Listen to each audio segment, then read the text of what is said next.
Rossiya Dneprdagi Amerika zavodiga hujum qildi. Ko'ngillilar koalitsiyasi Rossiyaning yangi hujumi yuz berganda Ukrainani qo'llab-quvvatlashga tayyor. Endi Turkmaniston fuqarolari AQSh vizasi uchun $15,000 gacha garov puli to'laydi. Eronda namoyishlar, o'limlar va ommaviy hibslar davom etmoqda. Bularning barchasini video davomida to'liq yoritib beramiz. Eng muhim va qiziqarli yangiliklar video davomida. Ko'ngillilar koalitsiyasi Rossiyaning yangi hujumi yuz berganda Ukrainani qo'llab-quvvatlashga tayyor. Reuters agentligi bu haqda Ko'ngillilar koalitsiyasining bayonoti loyihasiga tayanib xabar bermoqda. Bayonotda qayd etilishicha, agar kelajakda Rossiya Ukrainaga yana qurolli hujum qilsa, Ko'ngillilar koalitsiyasi a'zolari Kiyev uchun xavfsizlik kafolatlarini o'z ichiga olgan majburiyatlarni bajarishi zarur.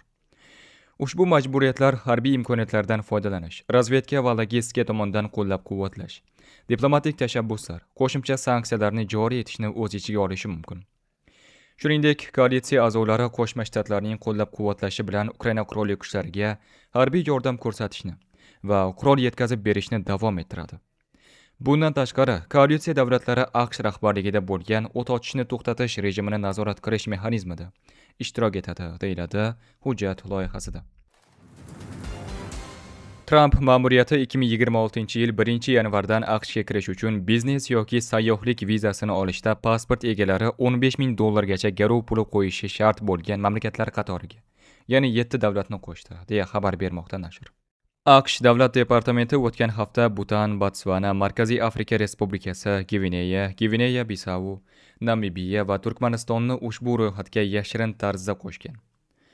Davlat departamentining rasmiy saytida e'lon qilingan bildirishnomaga ko'ra, bu o'zgarishlar 1-yanvardan kuchga kirgan. 5, 10 yoki $15,000 to'lov miqdori har bir ariza beruvchi bilan suhbatda individual belgilanadi.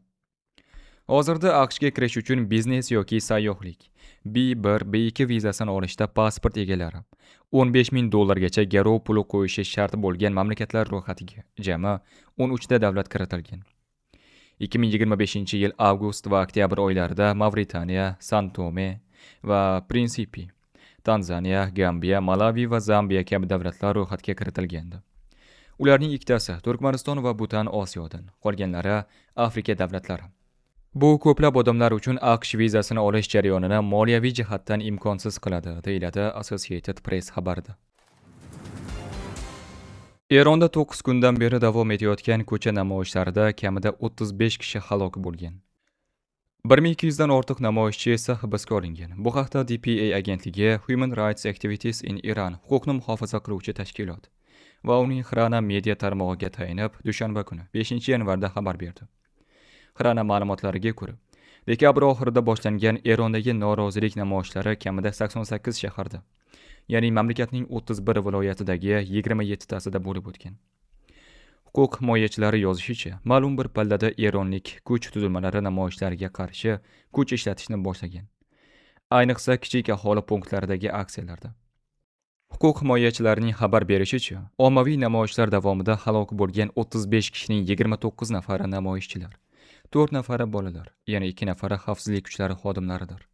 Britaniyaning The Times gazetasi Buyuk Britaniya razvedkasiga tayanib avvalroq xabar qilishicha, 86 yoshli Oyatulloh Ali Xomanaiy agar armiya va xavfsizlik kuchlari buyruqlarni bajarmay qo'yishi, namoyishchilar tomoniga o'tib ketishini ko'rsa, Tehronni tark etish rejalashtirmoqda. Manbaning aytishicha, mamlakatdan qochishni nazarda tutuvchi bir reja Xomanaiy va uning eng yaqin doirasi, jumladan o'g'li va ehtimoliy vorisi hisoblangan Mujtabo uchun mo'ljallangan. Britaniyaning The Guardian nashrining yozishicha, AQSh prezidenti Trampning Venesueladagi harbiy operatsiyasidan keyingi nishonlari Eron va Daniya bo'lishi mumkin.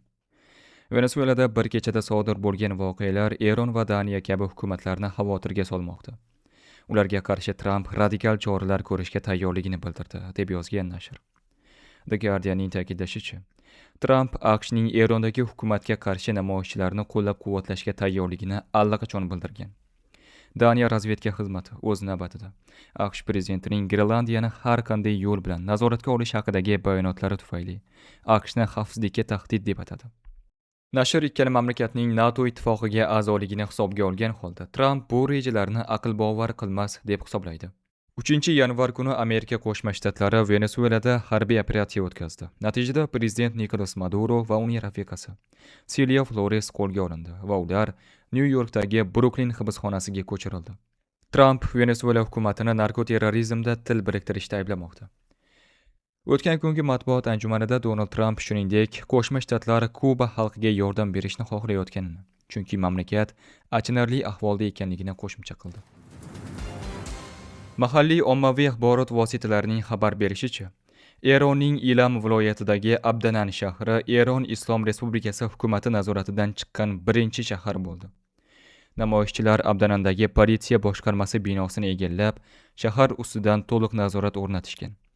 Shahar politsiyachilar bitta ham o'q uzmasdan taslim bo'lib, namoyishchilarga qo'shilishgan. Bundan tashqari namoyishchilar Malikshahi shahrini ham o'z nazoratlariga olishga muvaffaq bo'lishgani hamda xavfsizlik kuchlarini shahardan siqib chiqargani xabar qilinmoqda. Ammo bu xabar rasman tasdiqlangani yo'q.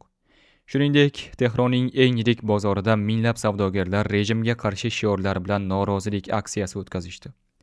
Bu voqea 3 kun avval Oyatulloh Ali Xomanaiy tomonidan berilgan bayonotdan keskin farq qiladi. Oyatulloh o'z bayonotida savdogarlarni islomiy rejimga eng sodiq qatlamlardan biri deb atagan edi. Rossiya qo'shinlari kecha Dneprdagi Amerika kompaniyasi obyektiga zarba berdi. Bu Rossiya rahbariyati Rossiya-Ukraina urushini tugatish bo'yicha tinchliksevar harakatlarni rad etishini ko'rsatadi. Ukraina tashqi ishlar vaziri Andrey Sibiganing so'zlari Tashqi ishlar vazirligining Telegram kanalida keltirilgan. Vazirning ta'kidlashicha, Rossiya kuchlarining maqsadli zarbasi Dneprdagi Amerikaning Bunge kompaniyasiga tegishli kungaboqar yog'i zavodiga jiddiy zarar yetkazgan. Uning qo'shimcha qilishicha, Rossiya kuchlari ushbu obyektga bir necha bor hujum qilishga uringan. Sibiganing ta'kidlashicha, Rossiya Ukrainadagi Amerika bizneslariga muntazam ravishda hujum qiladi. O'tgan yili Rossiya harbiylarining zarbalari Boeing kompaniyasining Kiyevdagi ofisiga, Transkarpatiyadagi yirik Amerika elektronika ishlab chiqaruvchisiga va boshqa obyektlarga zarar yetkazgan. Rossiyaning Ukrainadagi Amerika biznesi va manfaatlariga hujumlari uning AQSh prezidenti Tramp boshchiligidagi tinchlik sa'y harakatlariga to'liq e'tibor bermasligini ko'rsatadi. Shuning uchun tinchlik sa'y harakatlarini ilgari surish shoshilinch va Ukraina oldinga siljishga tayyor. Shuningdek, havo hujumidan mudofaa va Rossiyaga nisbatan sanksiyalar bosimini kuchaytiradi, deb ta'kidladi Ukraina tashqi ishlar vaziri. Uning ta'kidlashicha, Rossiyaning tinchlik sari konstruktiv qadamlarni qaytarishdan bosh tortishi qimmatga tushishi kerak. Kreml bu jiddiy narx ekanligini tushunishi kerak.